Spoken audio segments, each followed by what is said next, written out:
Sir ये मेरी साली है, राजेश्वरी सुड़े। ये यूनिटी बैंक ऑफ महाराष्ट्र में मैनेजर है।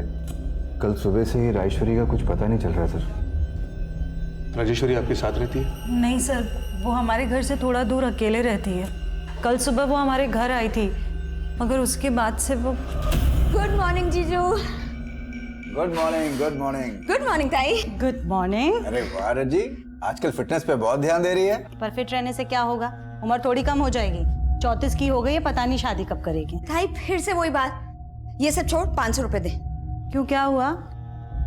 अरे वॉक पे निकली ना तो पर्स कैरी नहीं किया, अब सोचो जाते हुए फ्रूट्स खरीद लो। वो रोजाना ऑफिस के बाद हमारे घर आती है और डिनर करके ही जाती है, लेकिन कल शाम को वो घर नहीं आई और जब उसका फोन ट्राई किया तो उसका फोन भी बंद आ रहा है। हाँ सर, हमने कल बैंक में भी फोन करके पता किया था तो पता चला कि वो बैंक में भी नहीं आई थी और कल से ही उसके घर पे ताला भी लगा हुआ है। देखिए, ये भी तो हो सकता है कि राजेश्वरी आप पे किसी रिश्तेदार के यहाँ पे गई हो। आपने कुछ पता किया? सर वो हमारे अलावा हमारी छोटी बहन के घर जाती है। मैंने उसको भी कॉल किया था पर वो वहाँ भी नहीं गई थी। हाँ योगी ताई। माऊ, राजी तेरे यहाँ आई है क्या? नहीं तो क्या हुआ ताई, आप ऐसे क्यों पूछ रहे हो? देखिए, राजेश्वरी एक वर्किंग वूमेन है, ये भी तो हो सकता है कि वो अपनी मर्जी से कहीं गई हो। पर सर उसका फोन बंद आ रहा है।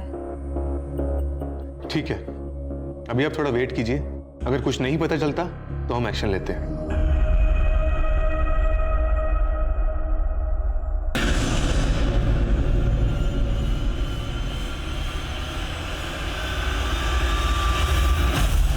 राजेश्वरी की मिसिंग कंप्लेंट्स पर कोई कार्रवाई नहीं की गई और उसकी लाश मुरुंड के एक खंडर में लटकी हुई मिली। क्राइम इतना हीनियस था कि तुरंत इस केस को सुलझाने के लिए महाराष्ट्र पुलिस ने एक एसआईटी गठित की। सर, कुछ लोकल मछुआरों ने सबसे पहले लाश को लटके हुए देखा था। काफी ब्रूटल मर्डर है।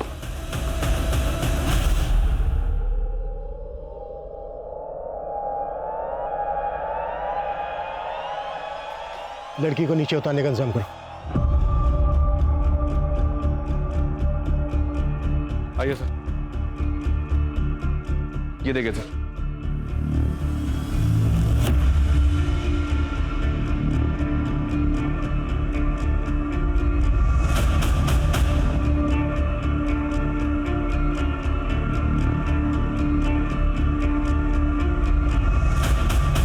इस लड़की का रेप वहां ऊपर खंडर में किया गया होगा जहां पर हमें खून के धब्बे मिले।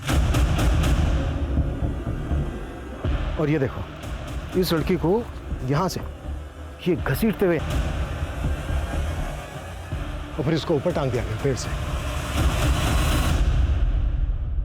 रेप बहुत ही ब्रूटल है। ये किसी एक आदमी का काम नहीं लगता, एक से ज्यादा लोग रहे होंगे। और जो लड़की की हालत है उससे तो यही लग रहा है कि कातिल बहुत ही बेखौफ होंगे। Right sir. सर ऊपर जो एक कैमरा मिला है इसके अंदर कुछ फोटोग्राफ्स हैं, ये देखिए। खंडर की फोटोग्राफ्स हैं, आसपास के इलाके की फोटोग्राफ्स हैं। हो सकता है ये लड़की कोई टूरिस्ट हो। यहाँ पर जितने भी गाइड्स हैं सबसे बात करो और आसपास की शॉप, होटल्स, इनमें भी पता करो। हो सकता है इस लड़की के बारे में कुछ पता चल जाए। सर, इस लड़की की पॉकेट्स में कुछ नहीं मिला, सिर्फ ये लोटस पार्किंग की रसीद मिली है राजापुरी की। सर कार का नंबर लिखा है लेकिन पूरा नहीं लिखा है। कार का नंबर है 3715, 9 फरवरी की, 2 दिन पहले की। Lotus parking. चलो लोटस पार्किंग चलते हैं। सर,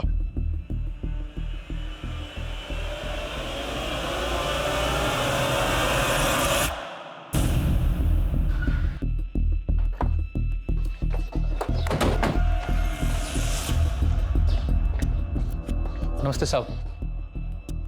ये देखो साहब, जल्दी जल्दी मैं बस गाड़ी के आखिरी 4 नंबर लिखता हूँ और उनको रसीद दे देता हूँ। उसके बाद उसकी सारी डिटेल इस रजिस्टर में लिखता हूँ। मैं बताता हूँ साहब।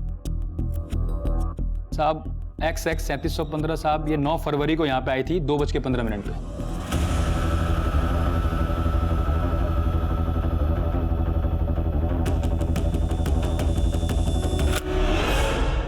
ये तो वही लड़की है जिसकी लाश मिली थी हमें। सर, ये गाड़ी कब लेके गई यहाँ से अपनी? साहब 1 मिनट बताता हूँ साहब। लगभग 40 मिनट बाद 2:55 पे। अभिषेक सर, तुरंत पता करो ये गाड़ी किस एड्रेस पे रजिस्टर्ड है। सर। राजी ताई ने हम बहनों के लिए इतने सेक्रीफाइसेस किए, मैं मान ही नहीं सकती कि वो हमें बिना बताए कहीं जा सकती। माऊ, जो सामने आ रहा है उसका कुछ तो मतलब होगा ना। तुम्हारे लिए इसका गलत मतलब ही होगा कुणाल, लेकिन इसके पीछे अगर तुम्हारा कोई गलत मकसद हुआ तो किस मकसद की बात कर रही है आप ताई? तुम तो बात ही मत करो। मैं देखता हूँ।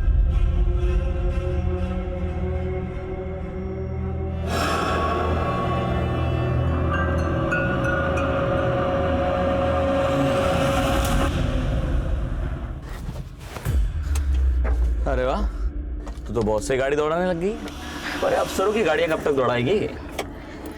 मैं क्रिमिनल्स दौड़ाती हूँ।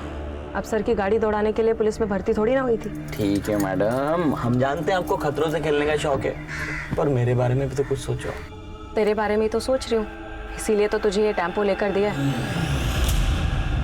अच्छा, अब मुझ पे ध्यान देना बंद कर और कमाई पर ध्यान दे। चल मैं निकलती हूँ। Okay madam.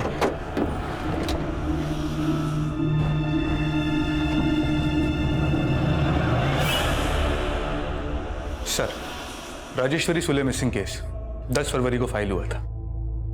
सुमन सर को फाइल देना। सर। तुम टेम्पो भी चला लेती हो? सर एक्चुअली वो टेम्पो मेरे हस्बैंड का है, लेट हो रही थी तो। महेश, राजेश्वरी मर्डर केस में तुम्हारी इन्वेस्टिगेशन कहां तक पहुंची? सर, केस फाइल होने के ठीक बाद ही राजेश्वरी की छोटी बहन को उसका एक मैसेज आया था। सर मैसेज में लिखा था कि राजेश्वरी मुंबई में है और कांटेक्ट करेगी कुछ दिनों में। सर, लेकिन राजेश्वरी का फोन लगातार बंद आ रहा था। सिर्फ एक मैसेज करने के लिए वो अपना फोन ऑन करे, ये बात कुछ समझ में नहीं आई, इसलिए हमने उसे घर में भी छानबीन की।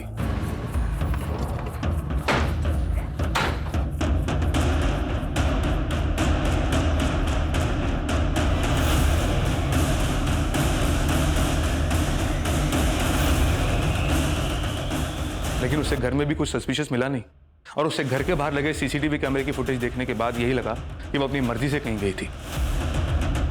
महेश, फिर आगे क्या किया तुमने? सर वो क्या वो मतलब आगे कुछ नहीं किया? ये आगे कुछ ना करने का रिजल्ट क्या हुआ मालूम है? राजेश्वरी की लाश मिली। अब यहाँ बंदी बंद करो और राजेश्वरी की फैमिली को बनाओ शनाख्त के लिए।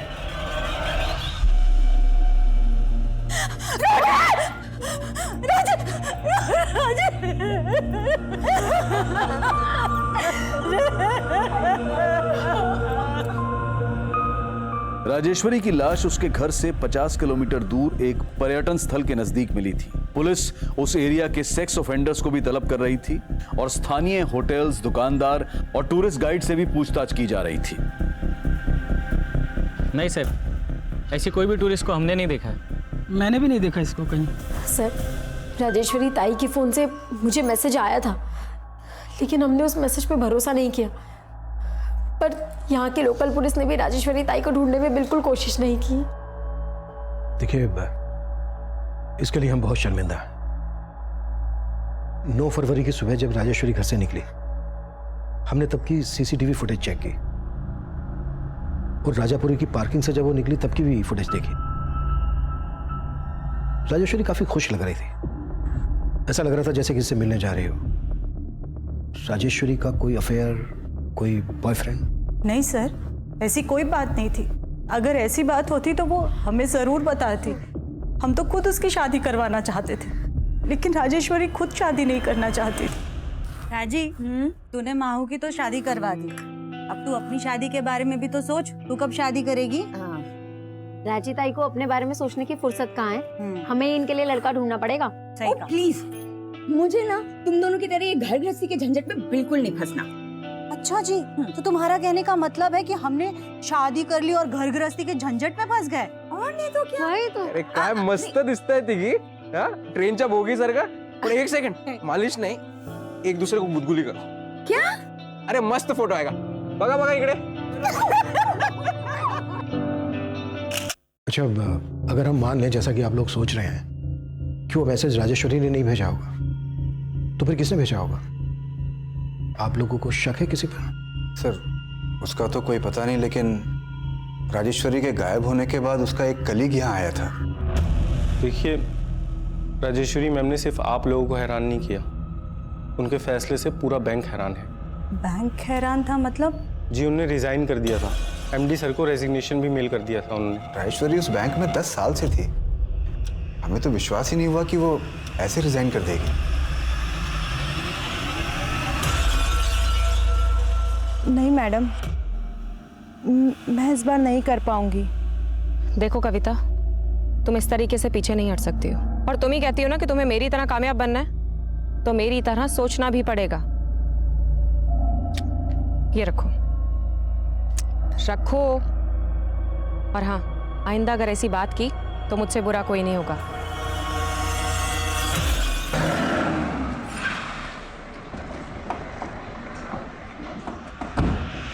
सर आप गलत समझ रहे हैं सर। राजेश्वरी मैम के गायब होने से पहले ही उन्होंने रिजाइन कर दिया था 8 फरवरी की शाम को। उस दिन वो ऑफिस में तो थी, खुशी खुशी मुझे सी ऑफ करके गई थी। मैम कल के ब्रेकफास्ट का मेन्यू ना मैं आपको रात को मैसेज कर दूंगा, आप ना प्रूव कर देना। ठीक है, जो भी है, बस अचार मत भूलना। अचार, राइट, अचार जरूर लेके आऊँगा। तब भी उन्होंने कुछ नहीं बोला सर, और फिर अगले दिन वो ऑफिस ही नहीं आई, और तब मुझे हमारे एमडी ने फ़ोन करके बोला कि उन्होंने रिज़ाइन कर दिया। तो अगर राजेश्वरी ने रिज़ाइन किया है तो रिज़ाइन करने की वजह क्या होगी? Work pressure sir. सर हमारे बैंक की हालत बहुत ख़राब है सर। कुल मिला के 118 करोड़ रुपए का लोन है जो हम रिकवर नहीं कर पा रहे, और हमारा एमडी रोज़ फ़ोन करके हमें स्टिंकर्स पे स्टिंकर्स भेजता है सर। तो इन डूबे हुए लोन्स के लिए राजेश्वरी कैसे रिस्पॉन्सिबल होगी? सर अकाउंटेबिलिटी तो ब्रांच मैनेजर की ही होती है, लेकिन मुझे उनके मर्डर के बारे में सुन के ऐसा लग रहा है कि उनके साथ भी चीटिंग हुई है। चीटिंग? कैसी चीटिंग? सर राजेश्वरी मैम के रिज़ाइन से पहले उनका अकाउंट बैंक बिल्कुल खाली हो गया था। जिस अकाउंट में 2 महीने पहले तक 45 लाख रुपए था, अब 45 रुपए भी नहीं है। राजेश्वरी के अकाउंट में 45 लाख रुपए थे? जी सर, 40 लाख रुपए का उन्होंने मॉर्गेज लोन लिया था। सर राजेश्वरी के साथ जो भी हुआ ये हमारे लिए भी बहुत शॉकिंग था सर। शॉकिंग तो ये भी था कि रिजाइन देते ही उसका मर्डर हो गया। आई होप इसके तार आपके मैनेजमेंट से ना जुड़े हो। सर ये महज एक इत्तेफाक है सर कि जो मैनेजर पिछले 10 साल से बैंक में काम कर रही थी वो अचानक से रिजाइन कर देती है। सर शायद वो मेरी बात से हर्ट हो गई थी। सर मैंने उसे हमारे ब्रांच के लोन डिफॉल्टर्स की रिकवरी के लिए सजेशंस मांगे थे, पर उसने जो भी सजेशंस दिए बहुत बकवास थे। हेलो राजेश्वरी, ये क्या ईमेल्स भेज रही हो तुम? हाँ? एक तो तुम लेट रिप्लाई करती हो, ऊपर से ये फालतू सजेशंस लिखकर भेजती हो मुझे। नहीं सर, मेरा सजेशन फालतू का नहीं है। हम सबको ही अपनी यूनिटी बैंक की इमेज बचानी है सर, इसलिए मुझे लगता है कि हमें अपने बैंक का नाम बदल कर ना स्वराज बैंक रख देना चाहिए। इससे हमारे शेयर होल्डर्स भी बढ़ेंगे और हमारे अकाउंट होल्डर्स भी। What rubbish! बैंक का नाम चेंज करने में कितना खर्चा है इसका अंदाजा भी है तुम्हें? तुम्हारे ये बकवास आइडियाज अपने पास रखो, यू अंडरस्टैंड दैट? और सर फिर उसने अचानक से रेजिग्नेशन मेल कर दिया। मेल में उसने क्या लिखा दिखाएंगे? हाँ सर, उसमें लिखा था कि बैंक उसके सजेशंस नहीं मान रही है, इसलिए वो रिजाइन कर रही है। राजेश्वरी के रेजिग्नेशन मेल का कंटेंट उसके एटीट्यूड का एक अनोखा पहलू रख रहा था, लेकिन ये मेल, ये मैसेजेस राजेश्वरी ने ही भेजे हैं, इसकी जांच हो रही थी। और पिछले 2 महीने में राजेश्वरी अपने अकाउंट से 45 लाख रुपए निकाल चुकी थी। और चौंकाने वाली बात यह थी कि जिस घर को गिरवी रखकर राजेश्वरी ने 40 लाख का लोन लिया था, वो घर राजेश्वरी और उसकी बहन दोनों की पैतृक संपत्ति थी। लेकिन मौजूदा वक्त में वो घर राजेश्वरी के नाम था, जो इस केस में जायदाद में विवाद होने का अंदेशा भी दे रहा था। नहीं सर, हम बहनों के बीच में कभी कोई विवाद नहीं था। तो घर अकेले राजेश्वरी के नाम कैसे हुआ? क्योंकि राजेश्वरी ताई ऐसा चाहती थी कि हम वो घर उनके नाम कर दें। ताई देख, मैं जानती हूँ कि इस घर पे तुम दोनों का बराबर का हिस्सा है, पर अभी ना मैं तुम दोनों को 5-5 लाख रुपए दे रही हूँ। थोड़ा टाइम दो ताई, बाकी के पैसे भी दे दूंगी। बात पैसों की नहीं है राजी, लेकिन तुझे अचानक से घर अपने नाम क्यों चाहिए? वो कोई वजह है ताई, मैं अभी नहीं बता सकती। माझा पर विश्वास ठेवा। सर राजेश्वरी ताई ने बहुत कुछ किया हम बहनों के लिए। योगी ताई की शादी के बाद बाबा गुजर गए थे, उनकी शादी का बहुत कर्जा था, लेकिन राजेश्वरी ताई ने दिन रात एक करके वो सारा कर्जा चुकाया था। बचपन से ही मेरी छोटी बहन महेश्वरी का पैर खराब था, इसलिए खुद मजली राजेश्वरी ने शादी ना करके पहले महेश्वरी की शादी करवाई। उनकी बहुत एहसान है हम बहनों पर, इसलिए बिना कोई सवाल किए हमने वो घर उनके नाम कर दिया था। और सर बदले में राजेश्वरी हमको 5-5 लाख रुपए दे रही थी, लेकिन हमने उससे वो भी नहीं लिए। उसने घर अपने नाम करवाते ही 40 लाख रुपए का मॉर्गेज लोन लिया था। ऐसी क्या जरूरत आ गई थी जो अचानक से घर गिरवी रख दिया उसने? सर उसने घर गिरवी रखा था ये हमको नहीं पता है, और ऐसी तो कोई ज़रूरत नहीं थी राजेश्वरी को। सर हमें बिल्कुल भी अंदाज़ा नहीं है कि राजेश्वरी ताई ने घर गिरवी रखकर 40 लाख रुपए का लोन लिया होगा। पर सच है, पता किया हमने, और राजेश्वरी ने अपने बैंक से तुम्हारे पति को 2 करोड़ का लोन दिलवाया था, और पिछले 6 महीने से उस लोन की एक भी EMI नहीं भरी है तुमने। सर वो मेरा बिजनेस घाटे में जा रहा है, मगर इसका ये मतलब नहीं है कि मैं लोन रिपे नहीं करूंगा। सर कुणाल की तो नियत ही नहीं थी लोन चुकाने की। इसी बात पे राजेश्वरी थोड़ा उससे अपसेट रहती थी। सर तुम्हें अंदाजा भी है कि तुम्हारी वजह से मेरी इमेज कितनी खराब हो रही है बैंक में? कोशिश कर रहा हूँ ना। कोई कोशिश नहीं कर रहे हो तुम। देखो मैं बोल रही हूँ, अगर तुमने लोन पे नहीं किया ना तो बहुत स्ट्रॉन्ग केस बनाऊंगी तुम्हारे खिलाफ। और सर उस दिन के बाद से राजेश्वरी ने कुणाल से बात करना भी बंद कर दिया था। सर आप बेकार शक कर रहे हैं। इन सारी बातों का राजेश्वरी के मर्डर से कोई लेना देना नहीं है। सर क्या हुआ संतोष? सुमन कहाँ है सर? सुमन तो अभी तक नहीं है जॉब पे। सर क्या बात कर रहे हैं, वो कल रात से नाइट ड्यूटी से घर नहीं पहुंची है। कल कोई नाइट ड्यूटी नहीं थी सुमन की, और रात को 10 बजे चली गई थी।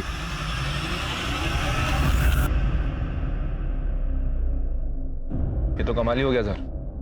राजेश्वरी के केस ने हमारे सर की छत ही छीन ली। अभी कुछ दिन के लिए यहाँ खुले में काम करना पड़ेगा। कोई नहीं, खुले में दिमाग और काम करता है। तो चाय नहीं रुकनी चाहिए। छोड़ो।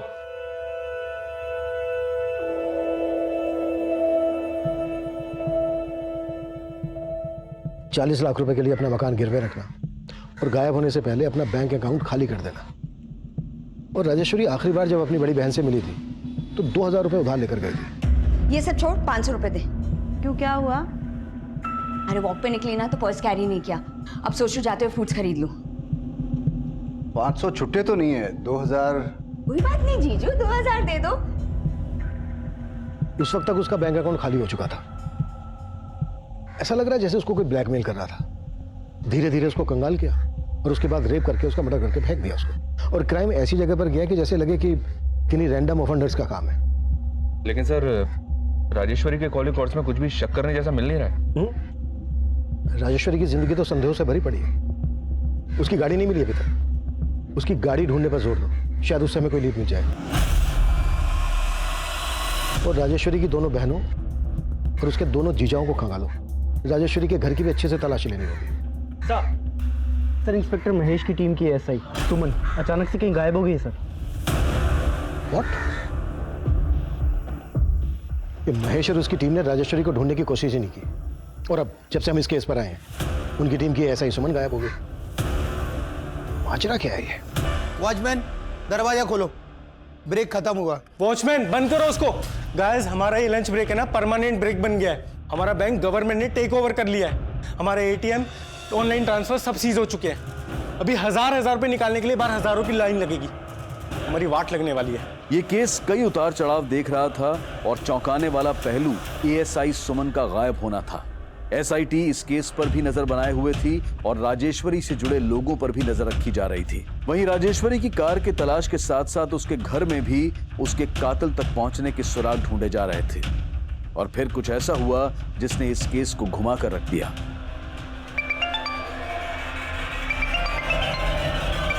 हाँ बोलो।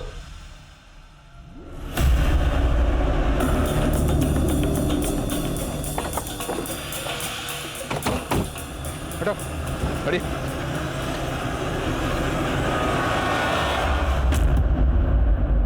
राजेश्वरी की कार में ASI सुमन की लाश। लगता है सुमन के साथ भी ब्रूटल रेप किया गया। राजेश्वरी को रेप करके पेड़ से लटका दिया गया, और अब राजेश्वरी की कार में हमें ASI सुमन की लाश मिलती है।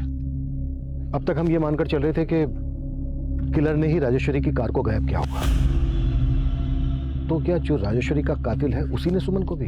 लेकिन सर सुमन को गायब करने के पीछे इंस्पेक्टर महेश सुमन के पति पे शक जता रहा था। सर सुमन ने संतोष से दूसरी शादी की थी, क्योंकि संतोष सुमन का देवर है। एक मिनट, तुम्हें सुमन के पति संतोष पर शक क्यों है? क्योंकि सर सुमन का पहला पति उसको बहुत मारता था, फिर वो उसको छोड़कर दुबई चला गया, और उसके बाद संतोष ने सुमन से शादी कर ली। और अब जब संतोष भी सुमन के साथ मारपीट करने लगा तो सुमन बहुत परेशान थी। सर संतोष की वजह से मैं काम पर फोकस नहीं कर पा रही हूँ, और उसको मेरा घर लेट आना पसंद नहीं है, इसलिए मैं सोच रही हूँ कि मैं जॉब ही छोड़ दूँ। सर मैंने उसके पति से बात करके उसको काफ़ी समझाने की भी कोशिश की थी, लेकिन अब जब सुमन की लाश मिली है तो मुझे पूरा यकीन है कि संतोष ने सुमन का कत्ल किया।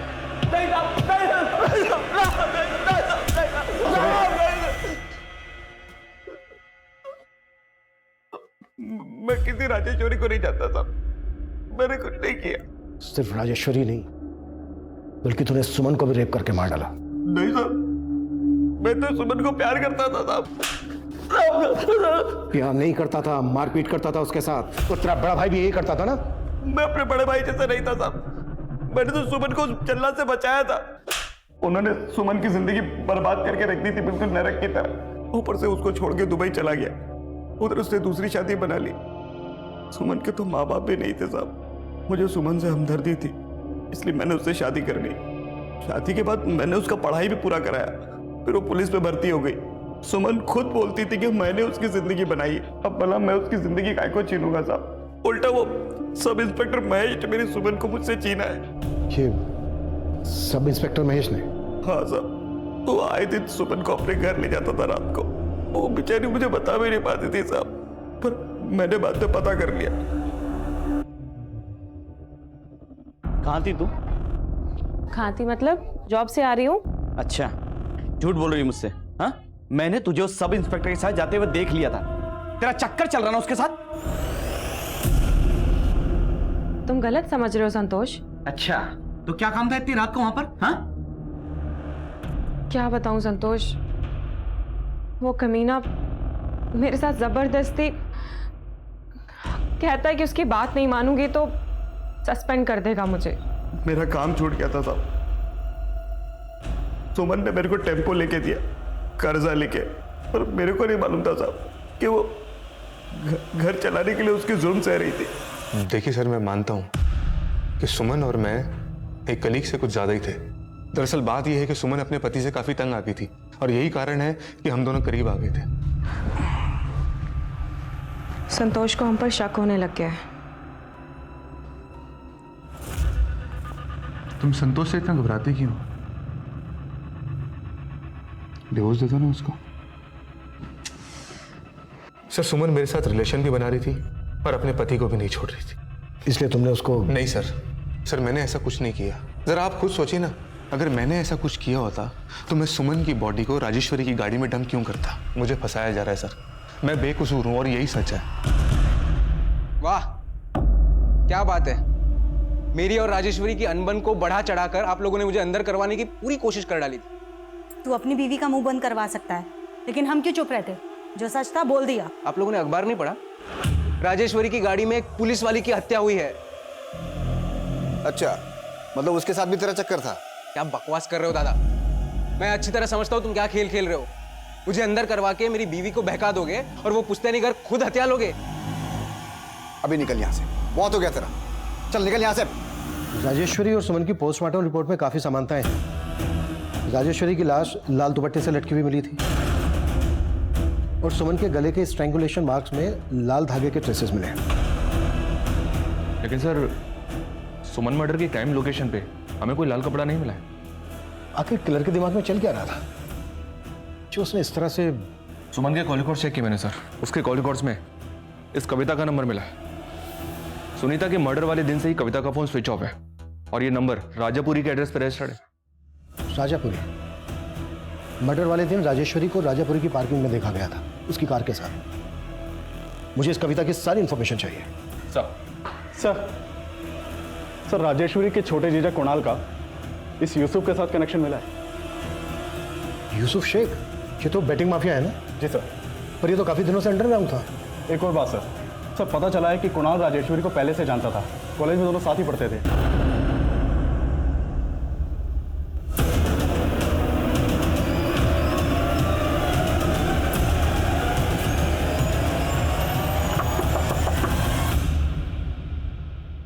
कविता यही रहती है? जी साहब, कविता मेरी छोटी बहन है। कहाँ है वो? साहब मुझे नहीं पता, मैं खुद परेशान हूं उसके लिए। उसका फोन भी बंद आ रहा है साहब। अभी मेरी बात ध्यान से सुनो। एएसआई लेडी सुमन का मर्डर हो गया और कविता सुमन को कॉल करती थी। अगर हमसे कुछ भी छुपाया ना तो साहब मैं कुछ नहीं छुपाऊंगा, बल्कि मैं ये भी बता देता हूं जो कविता ने मुझे किसी को कहने मना किया था। क्या कहने से मना किया था? साहब वो कविता सुमन मैडम की खबरी है। क्या? कविता सुमन की खबरी? जी साहब, एक बार कविता ने किसी चोर को एक औरत की चेन खींच के भागते हुए देखा था। कविता ने उसे पकड़ लिया। उसी दौरान सुमन मैडम की और कविता की मुलाकात हुई। बहुत बहादुरी का काम किया तुमने कविता। क्या करती हो? मैडम जी मैं काम ढूंढ रही हूँ, लेकिन पढ़ाई लिखाई कम होने के कारण मुझे कहीं पर काम ही नहीं मिलता है। मेरे लिए काम करोगी? और तभी से कविता को सुमन मैडम ने अपनी खबरी बना लिया। ना सिर्फ खबरी, कविता की ओपन कॉलेज में एडमिशन भी करवाई सुमन मैडम ने। सर राजेश्वरी कॉलेज में मेरी सीनियर थी और मैं छोटे मोटे जॉब्स करने के बाद अपना बिजनेस करना चाहता था। बिजनेस लोन के लिए मैंने उसकी हेल्प लेनी चाहिए।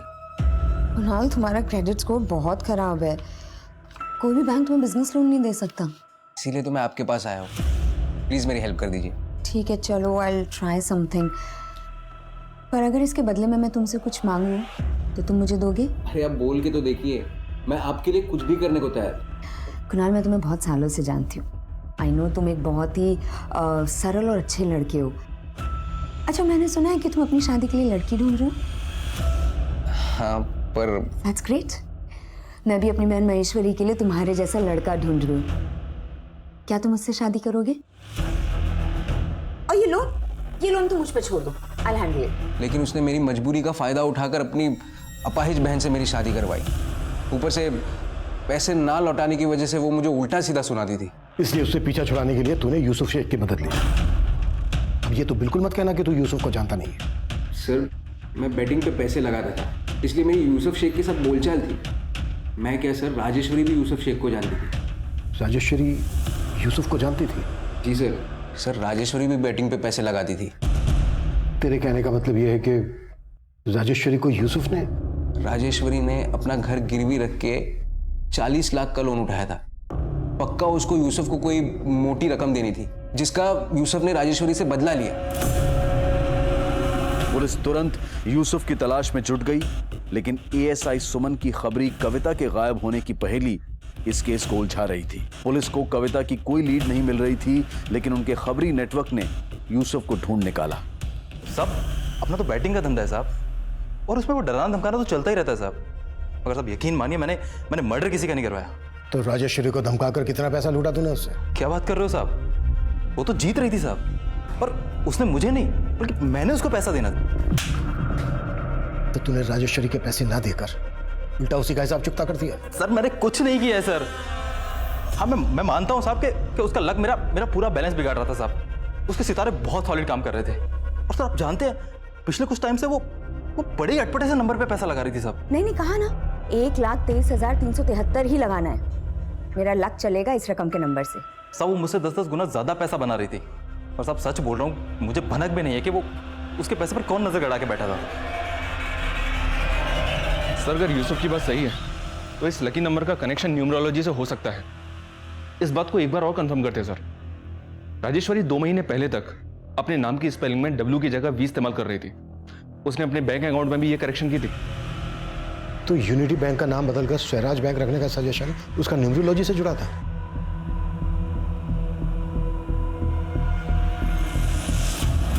विजय, राजेश्वरी के घर में मैंने एक न्यूमरोलॉजी की किताब देखी थी, वो किताब मंगवाओ, शायद उससे हमें कुछ मिल जाए।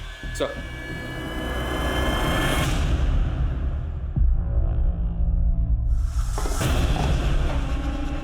अगं काय केलं सोय? मी इथं लोकांचं नसीब लिहितोय और तूने उस पे पानी फेर दिया। ज्योतिका बासु ऑथर, इस ऑथर का ईमेल आईडी यहाँ पर सर्कल किया हुआ है। शायद राजेश्वरी से कंसल्ट करती होगी। ज्योतिका बासु के बारे में सब कुछ पता करो। सर एक तरफ पुलिस ज्योतिका बासु नाम की एक न्यूमरोलॉजिस्ट का पता कर रही थी, और वहीं दूसरी तरफ उनके इलाके में एक मेल न्यूमरोलॉजिस्ट मुरली प्रसाद की लाश मिली। मुरुड में हुई ये तीसरी हत्या थी। पुलिस ने मुरली की बीवी कुसुम से भी पूछताछ की, लेकिन उन्हें मुरली का सुमन और राजेश्वरी से कोई कनेक्शन नहीं मिला। वहीं कविता की तलाश में पुलिस मनोहर पर नजर रख रही थी, और तभी इस केस में एक नया घुमाव आया। सर इस किताब के author ज्योतिका बासु का तो 3 साल पहले देहांत हो गया था, और ऐसा कुछ भी नहीं मिल रहा है जिससे लगे कि न्यूमरोलॉजी का इस मर्डर से कोई कनेक्शन हो सकता है। सर आपके नाम ये लेटर आया है, लेकिन भेजने वाले ने इस पे अपना नाम नहीं लिखा है।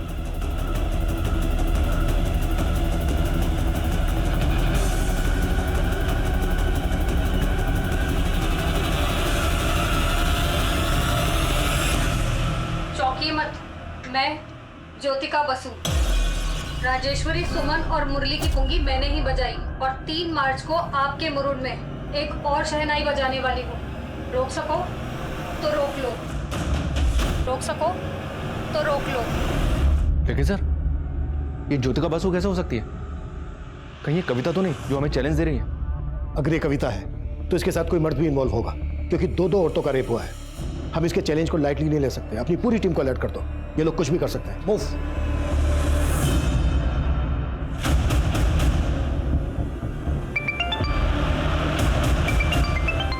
हेलो,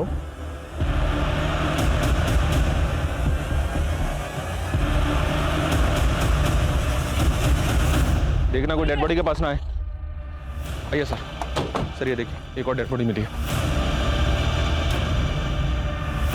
ये चौथी हत्या किसी साइको सीरियल किलर का इंडिकेशन दे रही थी। पुलिस मान रही थी कि उस पेन ड्राइव से भेजी गई चेतावनी कविता की रिकॉर्डेड वॉइस होगी, लेकिन वो कविता की आवाज नहीं थी। कविता के गायब होने के रहस्य और भी गहरे होते जा रहे थे और वो धमकी भरी ऑडियो क्लिप भेजने वाले के बारे में भी कोई लीड नहीं मिल रही थी। मीडिया पुलिस की निंदा कर रही थी और हत्याओं की खबरों को बढ़ा चढ़ाकर छाप रही थी, जिसका नतीजा ये था कि मुरूर में आने वाले सैलानी भी क्राइम सीन देखने जाने लगे, जिसने पुलिस की मुसीबतें और बढ़ा दी। उसी लाल दुपट्टे से उस औरत की लाश यहाँ पर झूल रही थी।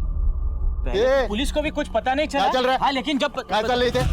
आओ कहीं नहीं साहब, टूरिस्ट लोग का जरा ये लोकेशन जगह दिखने का था ना। तू कुछ भी बोल के इनको घुमाएगा? हाँ, ज्यादा शाड़ा बन रहा है। देख तेरा लाइसेंस कैंसिल करवा दूंगा मैं। आओ आएगा ना साहब, मैं क्या मिनटो। चल, उसको ले, उसको ले। आप लोग भी चलिए।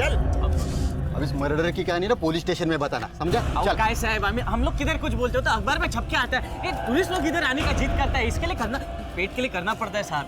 साहब जाने दीजिए ना साहब, आगे से ऐसी गलती नहीं होगी साहब, जाने दीजिए। हो साहब, सोडून जरा।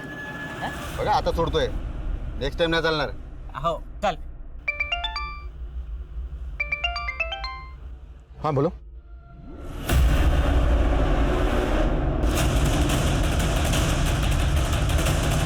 सर,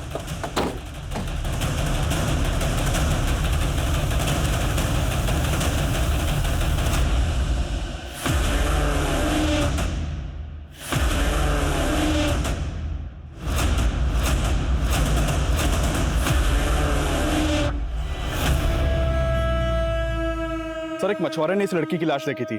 हमने लाश के आसपास सर्च किया तो एक कविता की आईडी मिली। लाश का चेहरा पहचानना काफी मुश्किल है सर। कहीं ये कविता की कोई नई चाल तो नहीं? अगर कविता जिंदा है तो अभी तक मिली क्यों नहीं है? और अगर ये कविता नहीं है तो फिर किस लड़की की लाश है? सर हम उसके भाई मनोहर पे लगातार नजर बनाए हुए हैं और ऐसा लग रहा है कि वो काफी चौकन्ना है। मुझे 5 मर्डर हो गए हैं, अब नजर मत बनाओ, हाथ उठाओ। Right sir.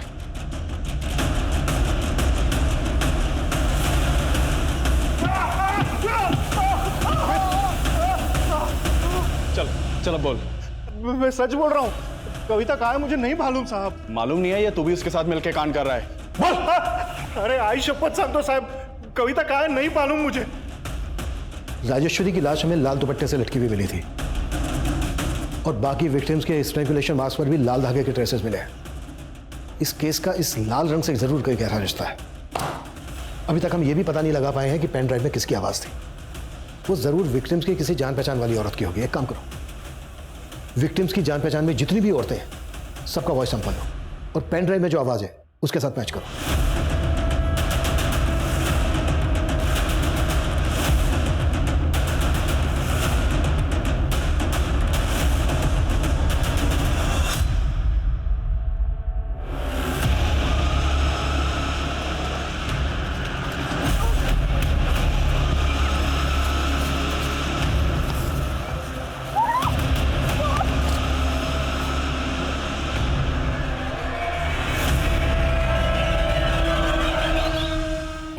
ज्योतिका बसु, राजेश्वरी, सुमन और मुरली की पुंगी मैंने ही बजाई।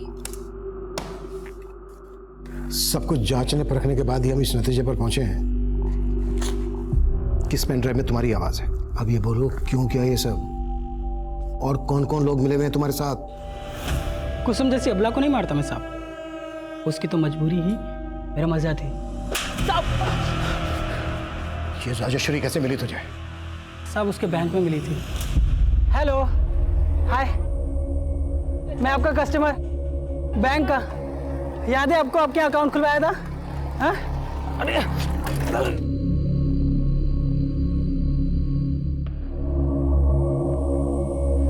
आप ठीक है ना? Thank you. हंसी तो फंसी, और साहब ऐसी फंसी ना कि मेरी हर बात मानने लगी। और उसे ना साहब मेरी न्यूमरोलॉजी बहुत पसंद थी, बड़ी इम्प्रेस थी वो। और ये ज्ञान मैंने सीखा था कुसुम के पति से, और इसी विद्या से मैंने राजेश्वरी की किस्मत एकदम सेट कर दी। खेमू, तुम्हारी प्रेडिक्शन एकदम एक्यूरेट निकली। मैं सट्टे में 7 लाख रुपए जीती हूँ। बहुत बढ़िया, बहुत बढ़िया। लेकिन मेरी बात मानो, अगर लाइफ में कुछ बहुत अच्छा करना है ना तो कुछ चेंजेस करने पड़ेंगे। ये जो तुम्हारे घर का हाउस नंबर है ना, मुझे ऐसा लगता है तुम्हारे लिए लकी नहीं है। मेरी बात मानो, ये घर बेच दो। मेरी हर बात मानने लगी थी वो, लेकिन साहब इस मंदी में उसका घर बिक नहीं रहा था, तो मेरे कहने पर उसने अपना पुश्तैनी घर अपने नाम पे करवा लिया और उस पर 40 लाख का मॉर्गेज लोन लिया साहब। वो ये चाहती थी कि वो उस पैसे से फ्लैट खरीदे, लेकिन मैं तो फ्लैट खरीदवाना नहीं चाहता था, मैं तो उस पैसे को उड़ाना चाहता था ना साहब। इसीलिए मैंने उसके दिमाग में भरा कि वो जिस बैंक में काम करती है ना, अगर उस बैंक का नाम बदलवा के काम करेगी ना तो बहुत फायदा होगा।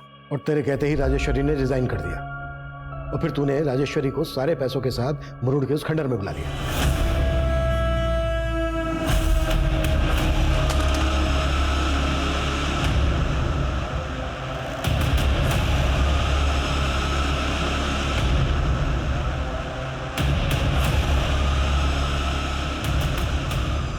फिर मैंने राजेश्वरी के मोबाइल से उसकी छोटी बहन महेश्वरी को मैसेज किया।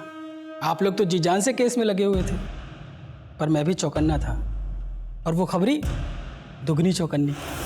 मैंने देखा वो लड़की राजेश्वरी की कार का फोटो सबको दिखा रही है, मुझे भी दिखाया। मैं अलर्ट हो गया, मैंने उसका पीछा किया और मौका मिलते ही खोपचे में ले लिया।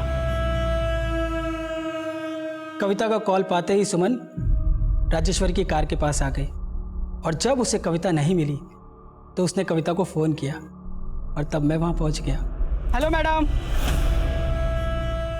आपकी कविता तो अब रही नहीं। कौन हो तुम? और आप भी अब कहीं की नहीं रहोगे।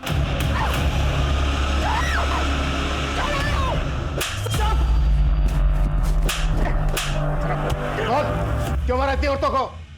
साहब मुझे कामकाजी औरतें बिल्कुल पसंद ही नहीं है। मेरी औरत वो भी जॉब करती थी साहब, और मुझे घमंड दिखाती थी।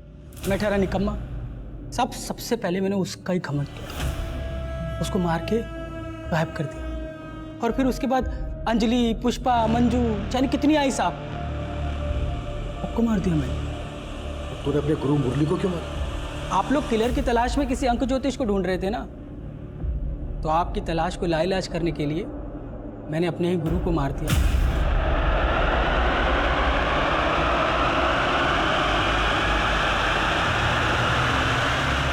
और फिर आप सबको गुमराह करने के लिए मैंने कुसुम को अपने इशारे पर नचाया। चौंकिए मत, मैं ज्योतिका बसु। राजेश्वरी, सुमन और मुरली की पुंगी मैंने ही बजाई। फिर वो पेन ड्राइव आप लोगों को पोस्ट कर दी, और आप लोग लगे पेन ड्राइव की गुत्थी सुलझाने, और इधर मैं कामकाजी औरतों को एक एक करके मारता गया।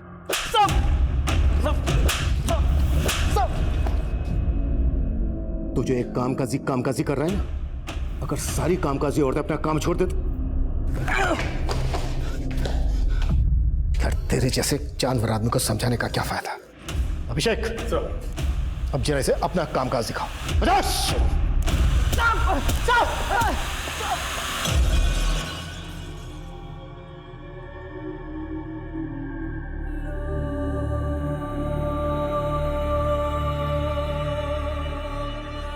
औरतों को लेकर खेमू की मानसिकता आज भी हमारे पुरुष प्रधान समाज की वास्तविकता है।